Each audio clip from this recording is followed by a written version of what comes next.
como funciona a caderneta de poupança.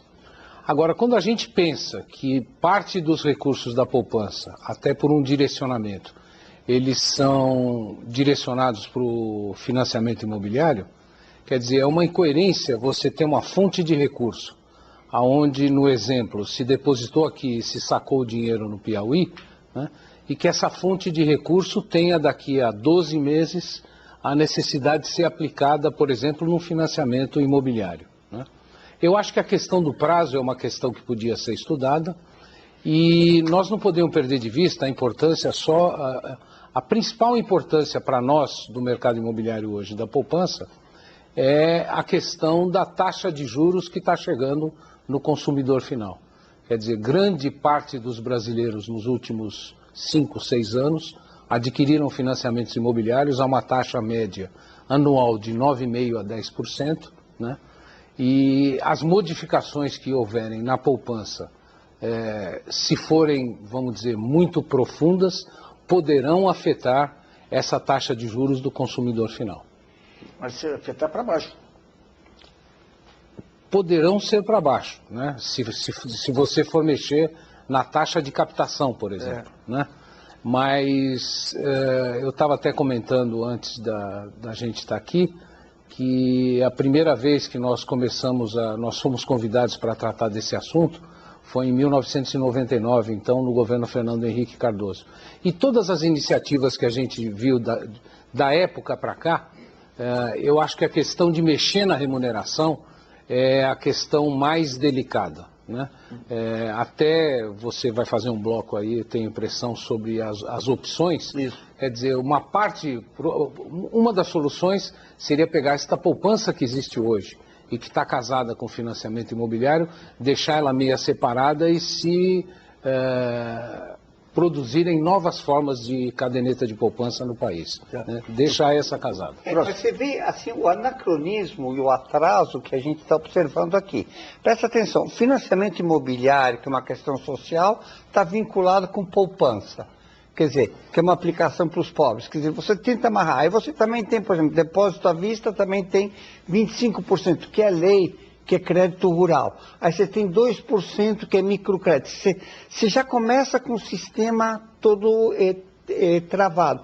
Tem que parar um pouquinho e pensar, o que é poupança, como é que a gente faz para ter uma taxa básica bem, assim, 8 é pouco. É muito alto. Quer dizer, tem que ter ambição de ter taxa sim. Porque o México, o exemplo que eu dei, Colômbia, latino-americanos, conseguem com uma dinâmica dívida PIB parecida, que é a coisa mais usada, o Brasil não consegue. E resolver um problema de financiamentos como um todo.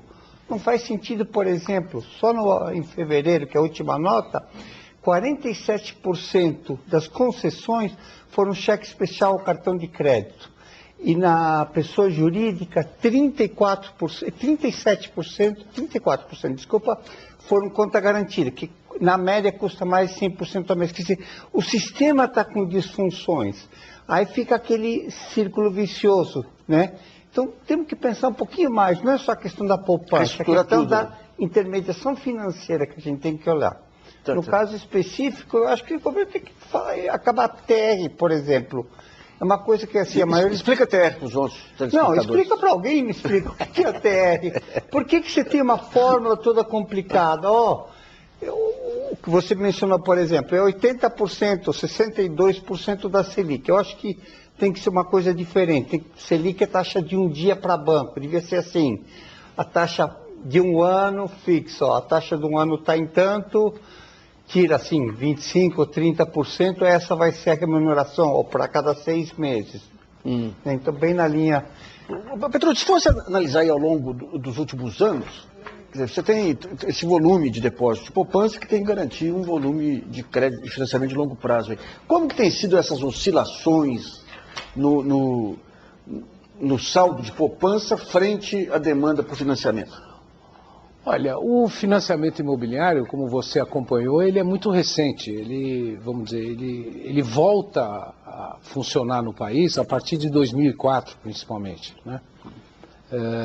Primeiro porque grande parte dos recursos da poupança no processo de hiperinflação, viraram títulos do FCVS, e esses títulos foram utilizados lá no Proer em 95 e 96.